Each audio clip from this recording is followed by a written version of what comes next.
بسم الله الرحمن الرحیم۔ السلام علیکم۔ بنی اسرائیل میں ایک متقی اور پرہیزگار عابد 200 سال اپنی عمر عبادت الہی میں گزار چکا تھا۔ اس نے خدا سے دعا کی کہ خدایا مجھے ابلیس دکھا۔ اچانک اس کے قریب ایک بزرگ شخص ظاہر ہوا۔ عابد نے پوچھا تم کون ہو؟ اس بزرگ نے کہا میں ابلیس ہوں۔ عابد نے کہا تم میرے پاس اس سے پہلے کیوں نہیں آئے مجھے فریب دینے کے لیے؟ ابلیس نے کہا کئی بار آیا لیکن تم میرے جال میں نہ پھنس سکے۔ عابد کیوں؟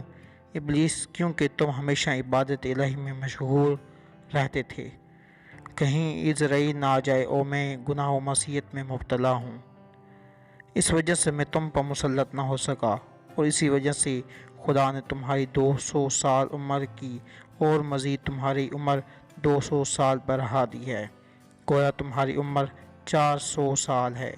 یہ کہہ کر ابلیس غائب ہو گیا۔ عابد سوچنے لگا اور اپنے آپ سے کہنے لگا کہ 200 سال میری عمر ابھی باقی ہے، کیوں اپنے آپ کو دنیاوی لذت سے محروم رکھوں؟ گویا عابد آخرت کو بھول گیا۔ 100 سال عیش و عشرت میں گزارتا ہوں اور باقی 100 سال عبادت اطاعت خدا میں گزار دوں گا۔ اس غلط فکر نے عابد کو عبادت سے دور کر دیا اور دنیا کی طرف متوجہ ہوا۔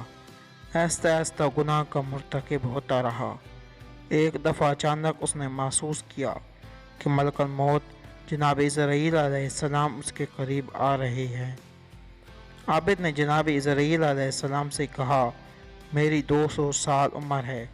عزرائیل علیہ السلام نے کہا بے شک تمہاری عمر 200 سال تھی، لیکن عبادت کی دوری اور گناہوں کی انجام دہی کی وجہ سے تمہاری عمر کم ہو گئی، تم آخرت کو بھول گئے اور دنیا کی طرف متوجہ ہو گئے۔